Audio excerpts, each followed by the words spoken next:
les différentes présidences africaines.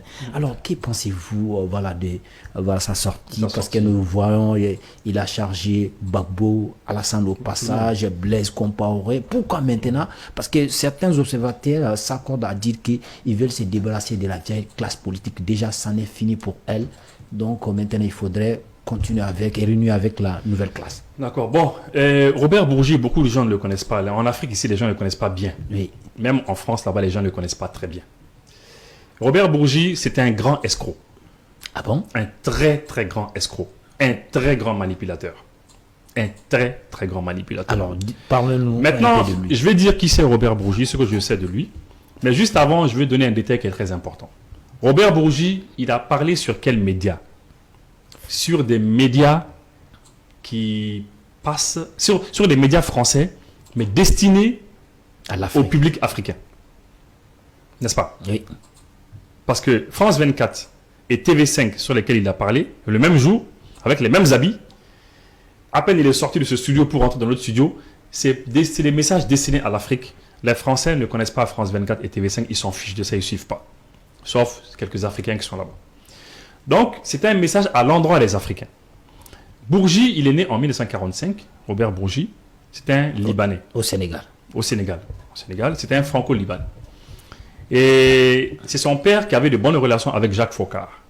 Jacques Foccart, c'est celui qui s'occupait de tout ce qui est réseau France-Afrique. C'est celui qui a créé le réseau France-africain avec Charles de Gaulle. Ça veut dire quoi? Ça veut dire que lorsque, en 1960, Charles de Gaulle a compris qu'il n'a pas le choix. Il est contraint de donner l'indépendance aux pays africains. Il était obligé de le faire. Charles de Gaulle a dit à Jacques Foccart, bon, écoute, ce qu'on va faire, on va déclarer une nouvelle légalité internationale. C'est quoi? C'est ces pays africains-là, on va leur donner leur indépendance. Mais, en dessous, sous la table, ce que toi tu vas faire, on va continuer à faire ce qu'on a à faire. On va faire les voyous. On va faire les bandits. C'est quoi? Faire les voyous, faire les bandits. On va continuer à maintenir ces pays-là d'une main de fer. On va continuer à aller chercher notre cacao par force. On va continuer à aller chercher notre bois, le bois dont on a besoin par force. Les hydrocarbures par force. L'uranium, l'or, on va continuer à aller chercher tout. Et on va, par-dessus tout, continuer à essayer de mettre en place des chefs d'État qui seront favorables à nous, avec des premiers ministres, des gouvernements africains qui seront favorables à nous, on va se faire aider par des journalistes favorables à nous, on va se faire aider par ci, par ça, voilà. Et par des militaires qui sont favorables à nous, on va former des militaires, etc. pour organiser des coups d'État, pour être favorables. Donc, Jacques Foccart, c'est lui qui a mis tout ça en place. Quand il a mis ce réseau-là en place, il faut savoir une chose qui est très importante, Moussa. Laquelle? Ce réseau que Jacques Foccart a mis en place, qu'on appelle le réseau France-Africain, tous les Français ne sont pas au courant de ça. La plupart des Français ne savent pas comment ça fonctionne. L'Assemblée nationale française ne sait pas généralement, la plupart ne savent pas comment ça se passe. Le Sénat ne sait pas, la plupart des gens qui sont là-bas ne savent pas comment ça se passe. Ils ont choisi quelques personnes, d'où le réseau France-Africain. Ils ont pris quelques gens. Même dans la presse française, il y a des gens qui acceptent de faire ce boulot, pas tout le monde. Les journalistes, certains journalistes. Il y a certains journalistes qui acceptent de le faire, tels que Jeune Afrique, tels que Wassim Nasr, tels que Serge Daniel, de RFI, etc. Donc, et tout le monde... France Média Monde aussi. France Média Monde, qui est destiné, voilà, qui est l'outil de communication, de propagande communicationnelle de la France, mais destiné vers l'Afrique. Donc, tout le monde n'est pas au courant de ces réseaux-là. Bon, ce même réseau-là, ils ont mis ce même réseau-là dans tous les autres pays africains. C'est-à-dire, dans tous les pays francophones d'Afrique, ils ont mis ce même réseau-là. Ça veut dire que dans chaque pays africain, ils ont des présidents qui sont favorables à eux, ils ont des premiers ministres favorables à eux, des ministres favorables à eux, ils ont des militaires favorables à eux, des douaniers qui sont favorables à eux, des journalistes aussi dans notre presse, dans les presses de nos différents pays, il y en a qui sont favorables à eux, et généralement, voilà, c'est ça, c'est généralisé. Donc, ils ont interconnecté maintenant tout ce beau monde-là, tous ces pays africains francophones, on les a tous interconnectés maintenant à la France. Et maintenant, ils mettent les présidents. Tous ceux qui ne sont pas d'accord, ils organisent des coups d'État contre eux. Ceux auxquels ils n'arrivent pas à faire des coups d'État, ils organisent des rébellions. Et maintenant, de nos jours, maintenant, ils ont presque arrêté les rébellions. Maintenant, ils amènent le terrorisme chez les gens. Maintenant, lorsque le père de Robert Bourgi a tissé de très bonnes relations avec ce monsieur, qui est Jacques Foccart, oui. Eh bien, c'est comme ça que Bourgi aussi est rentré dans le circuit. Il est devenu son élève. Il est devenu l'élève de Jacques Foccart. Et lorsque Jacques Foccart est décédé en 1997, Bourgi il savait comment faire les choses, il a pris les choses en main, et c'est lui qui voyageait entre les différents chefs d'État africains et les chefs d'État français. Voilà. Mais le problème de Bourgi, c'est que pendant qu'il faisait ce boulot-là, eh bien, en 1995, Jacques Chirac est venu au pouvoir. Jacques Chirac a fait d'abord un septennat. Il a fait 7 ans, d'abord. Donc, en 2002, Jacques Chirac devait briguer un deuxième mandat. Donc, Jacques Chirac, qui a son intime ami, qui est l'autre, là, qui est de Villepin, Dominique de Villepin, oui. Ils faisaient tout ensemble. Ils faisaient beaucoup de choses ensemble. Alors maintenant, c'est ainsi que Jacques Chirac et de Villepin, Dominique de Villepin, ont décidé de déposer Robert Bourgi. Ils ont dit, bon, on va le mettre de côté, ce monsieur, parce qu'actuellement, il y a une grosse affaire qui a démarré en France dans les années du premier mandat, de la fin du premier mandat de Jacques Chirac, dans les années 94, 95, 96, 97. Il y a l'affaire Elf qui a éclaté, un très grand scandale de la France. Ça veut dire quoi? Elf, Elf a été remplacé par Total. Elf, c'était la Société nationale de pétrole française. C'est eux qui partaient dans les différents pays africains et dans le monde. Ils partaient tuer les gens pour leur pétrole. Et Elf était utilisé pour cela. L'argent du pétrole coulait à flot. Ils prenaient cela. Voilà. Donc, globalement, c'est un peu ça. Et Elf finançait des guerres, finançait des rébellions, finançait beaucoup de choses. Hein. Et il y avait beaucoup d'hommes corrompus qui recevaient, beaucoup d'hommes politiques français. Parce qu'Elf finançait aussi la vie politique française. L'argent du pétrole sale. Donc, lorsque la juge d'instruction, Eva Joly, a mené des enquêtes sur cela pendant plus de 8 ans et quelques, plusieurs juges, eh bien, l'affaire a éclaté. Et Jacques Chirac et Dominique de Villepin ne voulaient pas trop voir Robert Bourgi près d'eux, quoi. Parce que lui, c'est le symbole de la France-Afrique. Donc, on veut se débarrasser de ce monsieur pour ne pas avoir de problème pour son deuxième mandat. Ils sont débarrassés de lui et le monsieur n'était pas content. Parce que lui, il voulait continuer à jouer ce rôle de monsieur France-Afrique, etc. Il se sentait bien dans il se sentait bien dans ça, bien sûr, parce qu'il faisait c'était un corsaire. Donc maintenant, pendant qu'il faisait ça maintenant, il a été déposé, il s'est fâché. Et là, qu'est-ce qu'il a fait? En 2007, lorsque Jacques Chirac était à la fin de son deuxième mandat, eh bien, Bourgi a combattu Jacques Chirac et il s'est mis avec Nicolas Sarkozy. Et il a continué à amener des valises remplies de billets à Nicolas Sarkozy. Mais ça, il ne le dit pas. Et après ça, maintenant, lorsque Sarkozy est tombé en 2012, face à Hollande, eh bien, à l'époque, Dominique de Villepin voulait se présenter à l'élection présidentielle en 2012. Mais depuis 2011, Bourgi est sorti avec cette même histoire-là. Celle qu'il a faite, la sortie médiatique qu'il a eu à faire il y a 2-3 jours, là. Oui. Il a fait la même chose en 2011. La même chose. Et c'était pour salir Dominique de Villepin. Et aujourd'hui encore, sa cote de popularité. Aujourd'hui, tout le monde remarque que la cote de popularité de Dominique de Villepin est en train de remonter en France. Il est invité par tous les médias. Oui. Il est le chouchou à cause de ce qu'il dit par rapport au Moyen-Orient. Le scandale, les tueries d'Israël au Moyen-Orient. Il intervient sur les plateaux, il parle de la Russie aussi et de l'Ukraine. Comment est-ce qu'on aurait pu régler ce problème-là? Et ils ont même sorti dans les archives les anciennes interventions de Dominique de Villepin lorsqu'il a dit non aux États-Unis. Il dit non, on n'est pas d'accord pour aller faire la guerre en Irak. Donc, Dominique de Villepin a le vent en poupe. Il est actuellement en train de monter en sondage. Les gens l'aiment bien. Et qui sort? Bourgi. Bourgi, il sort pour dire non, de Villepin, il a pris trop d'argent. Il prenait de l'argent avec Alassane Ouattara, ils ont fait ci, ils ont fait ça. Et il a profité de charger tout le monde. Mais moi, à mon avis, ce message-là, Bourgi, il est en train de passer ce message-là. 2 personnes doivent faire extrêmement attention. Qui Alassane Ouattara. Parce qu'il a dit clairement qu'il n'a pas gagné l'élection et que Sarkozy a dit qu'il va aller neutraliser Gbagbo. Donc, qui va le vitrifier. Voilà, qui va le vitrifier. Moi, je ne connaissais pas cette expression. Quand j'ai entendu vitrifier, j'étais cherché. J'ai dit d'accord, il veut le neutraliser. Donc, déjà, le fait qu'il dise ça aujourd'hui, Alassane Ouattara doit se poser des questions. Il faut faire attention parce que Alassane Ouattara doit savoir que les Français, c'est des traîtres. Pas les Français, la population française. Les quelques dirigeants français. L'élite politique. L'élite politique, quelques dirigeants, pas tous. Pas tous. C'est important de le dire à chaque fois qu'on prend la parole. C'est pas tous les Français, c'est pas tous les dirigeants français, mais c'est quelques dirigeants français qui sont dans ce réseau-là. C'est eux qui sont les mafieux. Et Alassane doit faire extrêmement attention à eux. Il doit cesser d'essayer de leur plaire à chaque fois. Non, il faut qu'il arrête cela. Il doit faire attention. Et la deuxième personne qui est la cible, à mon avis, c'est Dominique de Villepin. Lamine, nous voyons déjà une vague de réactions à travers les réseaux sociaux, les gens qui disent que voilà vraiment nos militaires qui sont à la tête des pays de l'AES ont raison. Maintenant, ils sont en train de voir surtout nos voisins d'à côté tellement réagi de cette situation, les 3000 morts qui ont eu en Côte d'Ivoire, d'aucuns pensaient que c'est une guerre, que c'est la faute de Laurent Gbagbo, mais avec cette sortie, voilà, donc les gens ont été plus édifiés. Qu'est-ce que vous en pensez? Et les sacs de valises qui partaient à l'Élysée, l'argent du contribuable africain, les pays qui se cherchent, où il n'y a pas de route, il n'y a pas d'eau, d'électricité haute, et ça partait comme ça pour financer, voilà, l'élite politique française a envie de pouvoir se faire, voilà, élire. Bon, d'abord, ceux qui vont penser d'abord, je vais m'adresser, ceux qui vont penser que, bon, voilà, le fait que M. Bourgi, l'avocat qui n'a jamais plaidé, hein, il est avocat mais il n'a jamais plaidé. C'est le seul avocat que moi je connais au monde qui est avocat, qui est inscrit dans un barreau mais qui n'a jamais plaidé. Et qui a été chassé par la suite du barreau parce qu'il a posé des actes pas trop catholiques conformément au texte qui régisse le barreau de la France. Donc en ce moment, ça c'est une précision de taille. Voilà. Quand on te dit tu es un médecin, on t'envoie en Afrique, mais tu n'as jamais soigné quelqu'un. Tu n'as jamais même fait une piqûre. Tu n'as jamais consulté une seule personne.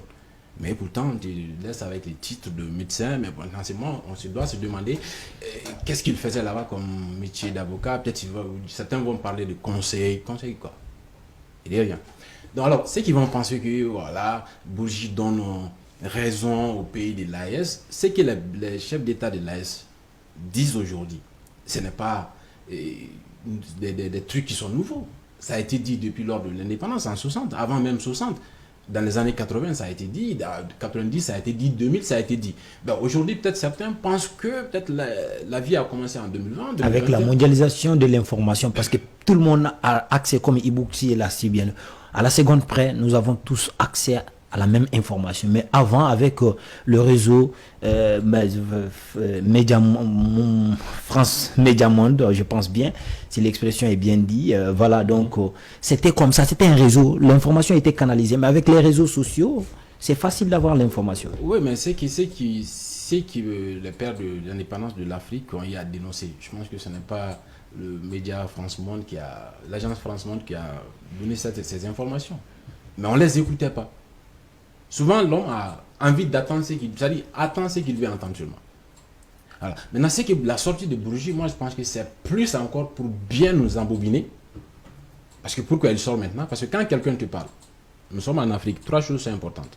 Celui qui parle, ce qu'il dit, et l'objectif de ses dires. Il faut faire très attention. C'est comme Satan vient trouver un musulman, il te dit, bah voilà, viens, je vais t'apprendre à faire l'ablution et prier. Oui, certes, ce qu'il te dit, l'ablution, prier, c'est bien. Mais Satan qui va t'enseigner ça, toi-même, tu vas te dire que bon, maintenant, Satan, il veut ton bien. Un être qui a toujours cherché à te détruire. Un être qui a toujours cherché à te faire du mal. Un être qui a toujours sucé ton sang.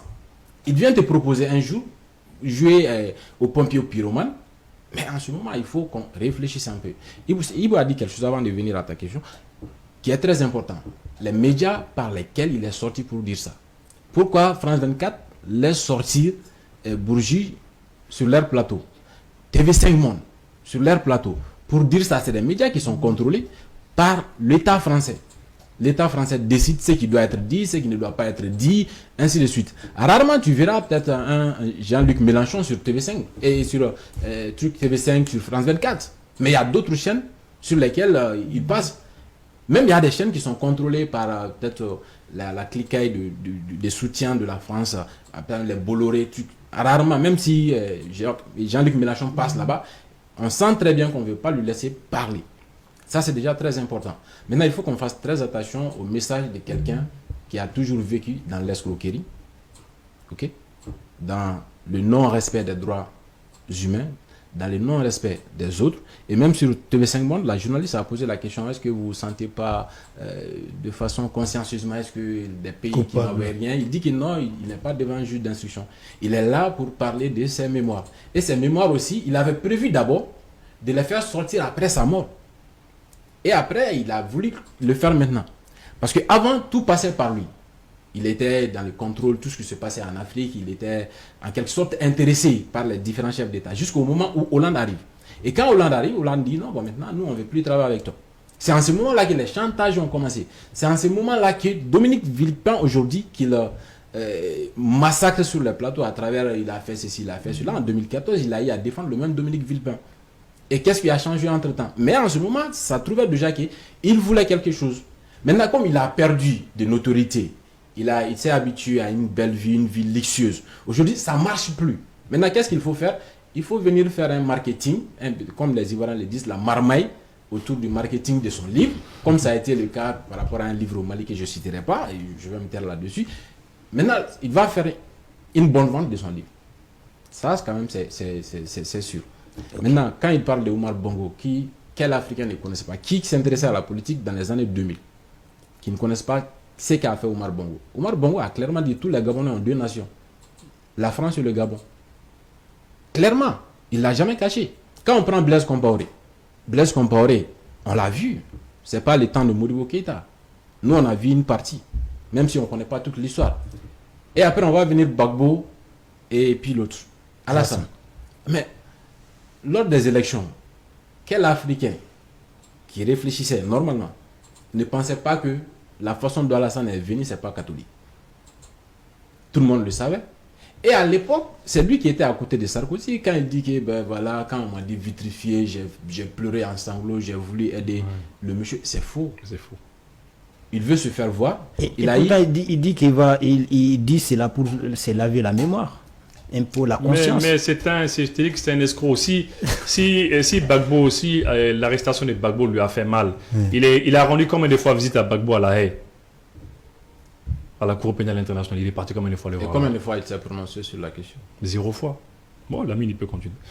Combien de fois il s'est prononcé? C'est pourquoi quand je te dis que quand Satan t'apporte le message de Dieu, il faut faire très très attention. C'est pas pour ton bien qu'il le fait. Maintenant, aujourd'hui, les pays africains et de l'AES, certes, le langage qu'ils tiennent, c'est des langages qui sont bien pour la population africaine en général. Je ne prends pas seulement que de l'AES. Si l'Afrique parvient à être souveraine aujourd'hui. Mais la question est que ça va être très difficile, très compliqué. Très difficile et très compliqué. Pourquoi? Parce qu'il y a beaucoup de chefs d'État encore qui restent sous les coups des chantages de la République française. Ouais. Parce qu'il y a beaucoup de choses. Maintenant, aujourd'hui aussi, la France sait qu'elle perd de l'influence en Afrique. La France-Afrique, s'il ne change pas de paradigme, même si Macron l'a dit quand il venait, mais il voulait jouer au vieux des années 80, malheureusement, ça n'a pas marché pour lui. Peut-être qu'il est jeune, peut-être qu'il ne maîtrise pas très bien les rouages. Maintenant, il faut changer de paradigme. Les Africains ont compris ce qui s'est passé. Et maintenant, on va chercher quelqu'un qui va venir dire que voilà, il y a ceci, il y a ici, là, il y a ceci. Maintenant, imaginez qu'il y a le sommet prochain, Afrique-France, qui est prévu au Kenya, je pense bien. Oui, il y a un pays là. Au Kenya. Au Kenya, je crois. Bourgi sort pour dire ça. Au Kenya, qui ont été les différents présidents qui sont passés là-bas? Quel était leur rapport avec la France? Sassou aujourd'hui, que le monsieur parle de Sassou ou pas, Sassou il est arrivé à terme. Sassou ne va pas faire 20 ans de plus. Comme de la même manière aussi au Cameroun, ils ne vont pas faire 20 ans de plus. Et Alassane, déjà, le prochain mandat d'Alassane, ça va être très compliqué. Parce qu'Alassane n'est plus comme Alassane d'avant. J'allais poser cette question. Voilà, il faut maintenant préparer la relève.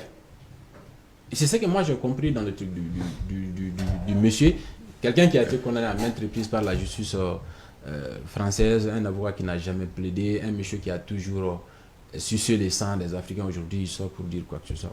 Ok, Ibo, rapidement, voilà, les milliers de billets qui partaient à l'Elysée, au Bussy en France, pour financer l'élite française envie de faire des campagnes. Et ensuite aussi, nous voyons que les élections qui pointent déjà à côté Côte d'Ivoire, est-ce que ce n'est pas un problème de succession? Ils ne veulent pas faire sauter le système?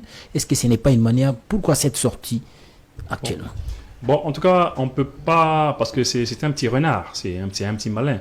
On ne peut pas savoir exactement ce qu'il mijote. Mais en tout cas, si moi j'étais un conseiller du président Alassane Dramane Ouattara, j'allais lui dire de faire attention. J'allais lui dire de faire gaffe. Parce que ce qu'il faut comprendre avec ces gens-là, c'est que ce n'est pas parce que tu leur rends service qu'ils vont t'épargner. Moussa, si le président Alassane Dramane Ouattara pouvait entendre ce que je suis en train de dire, ça allait me faire plaisir.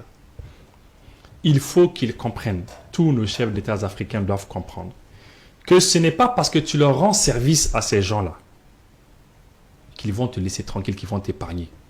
Non. Si c'était le cas, ils allaient épargner des millions de présidents africains. Ils allaient épargner les IBK. Ils allaient épargner les Mobutu Sese Seko. Ils allaient épargner les Blaise Compaoré.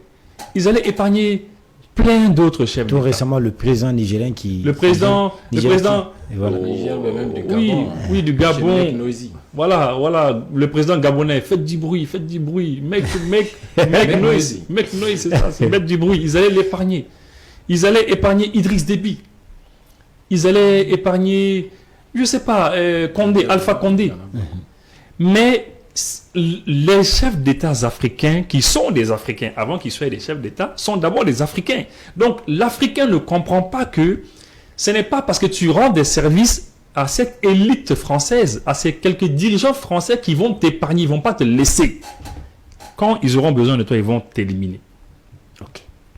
Et maintenant, on ne sait pas si c'est ça qu'ils sont en train de mijoter, mais moi, quand même, lorsque j'ai fait un petit tour en France, j'ai regardé un petit peu la vie politique là-bas, j'ai vu que Dominique de Villepin, qui est l'un des ennemis jurés de Bourgi, a actuellement beaucoup de succès. Je me suis dit, ah, ça là, il veut peut-être salir Bourgi, il veut salir Dominique de Villepin pour qu'il ne revienne pas dans la vie politique et pour qu'il ne puisse pas se présenter. Voilà, ça c'est un. Et après, je me suis dit, bon, il a chargé Gbagbo, mais Gbagbo, il n'est plus au pouvoir, Gbagbo, il s'en fout. Il dit que Gbagbo a donné 3 millions de dollars au président Jacques Chirac pour être dans les bonnes grâces de Jacques Chirac. Oui. Bon, Gbagbo, il s'en fout, Gbagbo, il n'est plus au pouvoir. Il dit que Oumar Bongo donnait beaucoup d'argent et choisissait même les ministres français parfois. Mais Bongo, il est mort, il s'en fout. Il n'est plus là. Il dit que Sassou Nguesso a donné beaucoup d'argent, je ne sais où. Mais l'un Et des Blaise aussi avec ses L'un fameux des Djembe. présidents qui s'en fout de tout ce que la France fait, c'est Sassou Nguesso. Sassou Nguesso, c'est l'homme le plus à l'aise au monde. Sassou Nguesso, lui, il s'en fout. Hein. Lui, il n'est pas dirigé comme les présidents africains de l'Afrique de l'Ouest. Hein. L'Afrique de l'Ouest, là, ils ont peur. Sassou Nguesso, lui, il s'en fout carrément de ce qui se passe. Tu dis ce que tu veux, lui, il continue. Lui, il ne fait qu'avancer. Bon, quand il parle de Blaise Compaoré, Blaise, il s'en balance. Blaise, il n'est plus au pouvoir. Alors, dans tout ça, qui a à perdre quelque chose? C'est Alassane Dramane Ouattara. Parce que lui, il y a des enjeux qui sont là. Il est président quand même. Et lorsqu'on va dire que, il est président, mais c'est Sarkozy qui l'a forcé. Hein. Même si Alassane avait gagné les élections. Moi, je ne sais pas s'il avait gagné ou s'il n'avait pas gagné. Je ne peux pas m'exprimer sur ça. Je ne peux pas le savoir. Mais je pense que le fait que le président Sarkozy ait demandé à l'armée française et à l'ONUCI à l'époque, Oui. l'Organisation des Nations Unies pour la Côte d'Ivoire, à l'ONUCI d'intervenir dans le palais de Gbagbo pour enlever Gbagbo, les gens vont se dire, s'ils ont fait ça, c'est peut-être parce qu'ils veulent imposer Alassane Dramane Ouattara. C'est ce que les gens vont penser. Donc, en tout cas, qu'ils fassent tous gaffe, parce que Bourgi, il est très dangereux. Lamine, voilà, les pays de l'AES ont porté plainte contre le journaliste de France 24, Wassim Nasra, pour complot contre ces différents pays, parce qu'il est en contact avec les terroristes. Et puis l'information qu'il détenait bien avant l'attaque récente à Bamako, il savait tout. Qu'est-ce que vous en pensez? Bon, Wassim Nasra, il est journaliste, il a ses sources, il travaille dans un organe et il est obligé de respecter la ligne éditoriale de l'organe. Quand tu acceptes de travailler dans un organe, tu respectes forcément la ligne éditoriale. Et c'est qu'on te dit de faire aussi par la suite. Maintenant, il travaille dans un organe, on sait déjà la coloration, ou bien l'aparté, le trait qui lie cet organe-là avec le pouvoir en place en France. Déjà, ça en dit long sur tout ce que Wassim Nasra il dit dans les trucs, même si, il faut le rappeler, peut-être lorsque Bounty a été attaqué, même en ce moment, c'est qu'il a dit, finalement, il y a eu des enquêtes, et puis l'enquête a révélé que c'est que lui l'avait dit qui était bien, mais là aussi, c'était parce que c'était contre nos autorités, encore une fois de plus, qu'il a défendu cette thèse. Maintenant, le fait que les pays de l'AES décident d'engager des enquêtes pour vraiment savoir ce qui se passe et puis par la suite, dans les jours à venir, voir peut-être comment porter plainte au niveau de, je ne sais pas si c'est la CPI ou si c'est au niveau de l'ONU, comment ils vont faire, je ne sais pas trop. Je ne maîtrise pas trop le droit international par rapport aux différentes procédures. Mais le fait déjà de dénoncer ce que Wassim Nasra est en train de faire, c'est déjà quelque chose de bien en soi. Et par la suite, maintenant, il ne faut pas s'arrêter seulement qu'à dire qu'on va engager des enquêtes, parce que moi, je suis sûr et certain que Wassim Nasra, moi, je le vois très mal débarquer dans l'un de ces pays-là. très très mal débarquer dans l'un des clans. Et même dans un pays qui est ami avec ces pays-là. Je le vois très très mal. Parce que c'est un gars qui ne bouge pas trop. Parce que quand on te met dans ce genre de mission, tu ne bouges pas trop.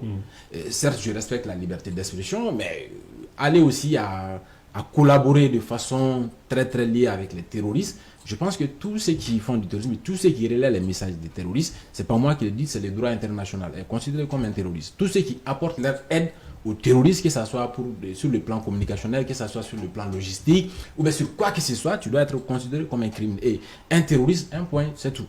Maintenant, comme c'est France 24, comme c'est Wassim Nasr, bon, il y a l'exception qui va être faite à la règle.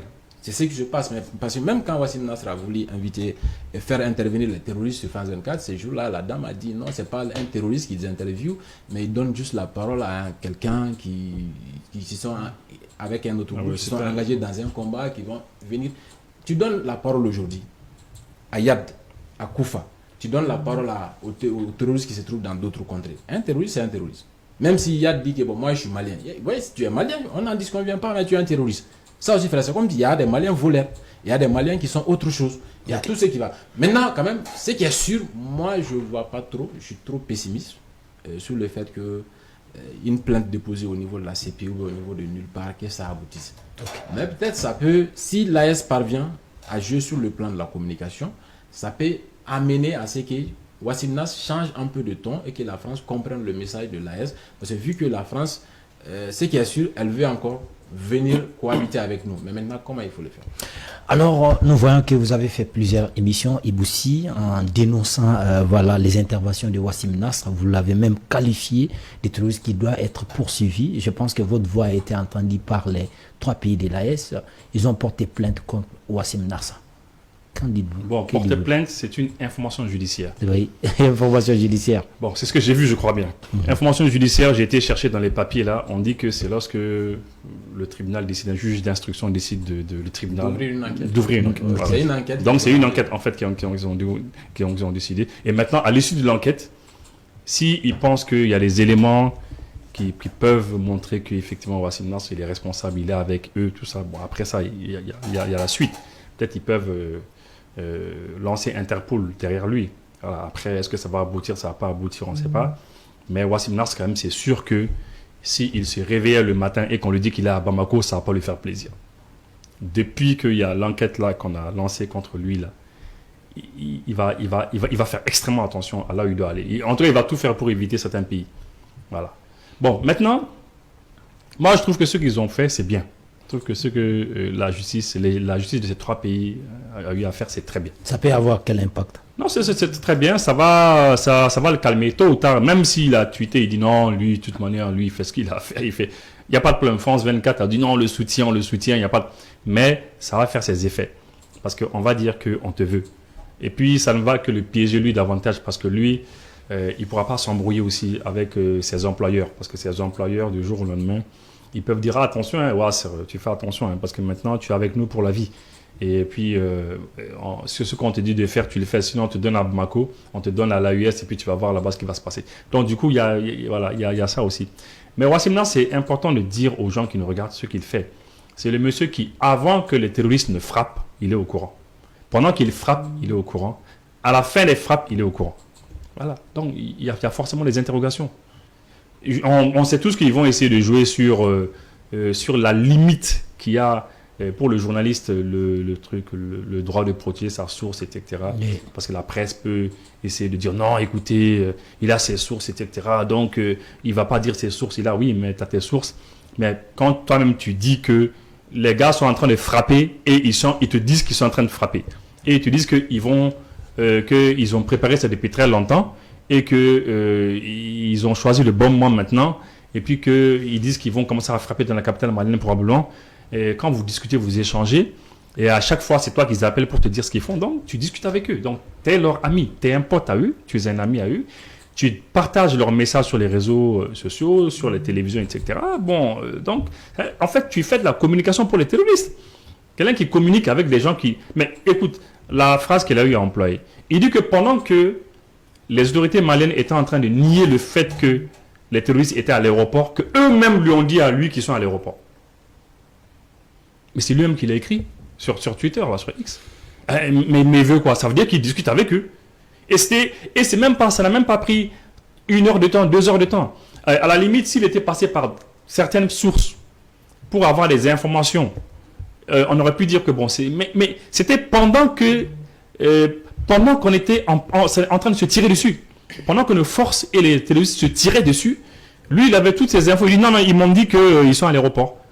Et puis, il était en train de dire déjà, dégrainer toutes les armes qu'il y a. Il y a des Kalachnikov, il y a des 12-7, il disait toutes les armes qu'il y avait. C'est un terroriste, ce mec-là. Mais ce n'est pas étonnant venant de la part de France 24 aussi. Parce que nous savons que le groupe France Média Monde, c'est les gens qui sont utilisés par la France pour voilà, faire du mal aux pays africains qui ne veulent pas rentrer dans le rang de la France.